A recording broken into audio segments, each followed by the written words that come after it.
तपाईले क्यामेराको माथि यो डायल नोटिस गर्नुभएको छ? यो लिटरली के गर्छ र यो सेटिङले तपाईको फोटो र भिडियोमा के चेन्ज गर्छ?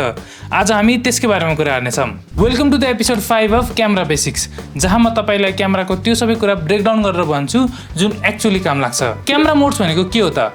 बेसिकली भन्नुपर्दा यसले डिसाइड गर्छ कति कन्ट्रोल तपाईको हातमा छ अनि कति कन्ट्रोल क्यामेराले लिन्छ। अटो मोड त्यही हो जस्तो सुनिन्छ। क्यामेराले सिन हेरेर एपेचर, आईएसओ, सटर स्पिड आफै डिसाइड गर्छ। यदि तपाई बिगिनर हो, कुन सिचुएसनमा कुन सेटिङले बेस्ट रिजल्ट दिन्छ भनेर सिक्न चाहनुहुन्छ भने यो मोड तपाईको लागि बेस्ट हुन्छ। अटोको नजिकै प्रोग्राम मोड छ। यो मोडमा क्यामेराले सटर स्पिड र एपेचर आफै कन्ट्रोल गर्छ अनि आईएसओ चाहिँ तपाईले एडजस्ट गर्नुपर्छ। एक्सपोजर जस्तो कुरा तपाईले आफै एडजस्ट गर्न सिक्नुहुन्छ, बाँकी कुरा क्यामेराले ह्यान्डल गर्छ।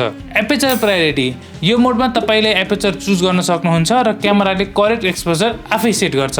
यदि ब्याकग्राउन्ड ब्लर र डेप्थ अफ फिल्ड तपाईको मेन प्रायोरिटी हो भने यो मोड तपाईको लागि बेस्ट हुन्छ। सटर प्रायोरिटी यो मोडमा तपाईले सटर स्पिड कन्ट्रोल गर्न सक्नुहुन्छ र बाँकी सेटिङ क्यामेराले आफै कन्ट्रोल गर्छ। यदि मुभमेन्ट फ्रिज या ब्लर गर्ने कुरा ब्याकग्राउन्ड ब्लर भन्दा बढी म्याटर गर्छ भने यो मोड त्यहाँ युजफुल हुन्छ। म्यानुअल मोड यो मोडमा तपाईसँग फुल कन्ट्रोल हुन्छ।